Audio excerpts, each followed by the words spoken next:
11 مئی کو مغرب کی نماز ہم پڑھ رہے تھے دیوانی گھر کے وارڈ کے سین میں۔ مولانا مودودی صاحب امامت کر رہے تھے اور ہم باقی 6 آدمی جو تھے ان کے پیچھے نماز میں شریک تھے کہ بڑے زور کے ساتھ باہر کا دروازہ جو تھا وارڈ کا وہ کھلا اور 12-15 آدمی، کچھ فوجی، کچھ سول کے اور کچھ جیل کے افسر اور وارڈن وغیرہ، یہ جیل کے اندر اس میں وارڈ میں داخل ہوئے۔ ہم تو نماز پڑھ رہے تھے، یہاں ہم نماز پڑھ رہے تھے، وہاں یہ سب لوگ وہاں آ کے قریب کھڑے ہو گئے۔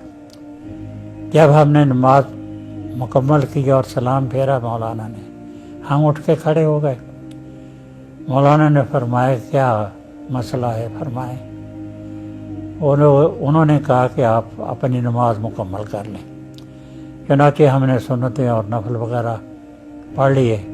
پڑھنے کے بعد پھر ہم اٹھ کے کھڑے ہوئے ان کے سامنے، تو اس میں 3 کو تقریباً فوجی افسر تھے۔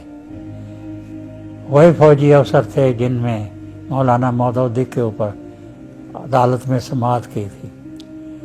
تو وہ جو اس کا چیئرمین تھا عدالت کا، اس نے پوچھا کہ مولانا مودودی کون ہے؟ حالانکہ مولانا مودودی کو وہ جانتے تھے، وہ تو 3 دن ان کی عدالت میں پیش ہوتے رہے تھے۔ مولانا مودودی صاحب نے عرض کیا کہ میں ہوں ابوالعلا مودودی۔ تو وہ کہنے لگا کہ آپ نے جو قادیانی مسئلہ تصنیف کیا تھا، اس کے جرم میں آپ کو موت کی سزا دی جاتی ہے۔ مولانا مودودی صاحب نے کہا شکریہ آپ کا۔ اس نے کہا کہ اس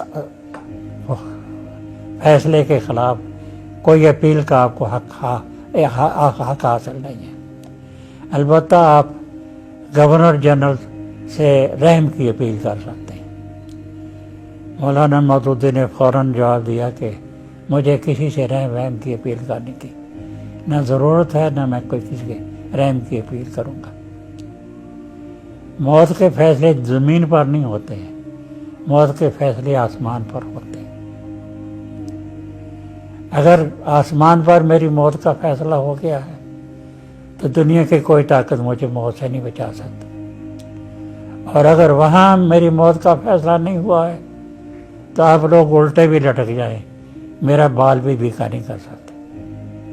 تو مجھے کسی سے اپیل نہیں کرنی ہے۔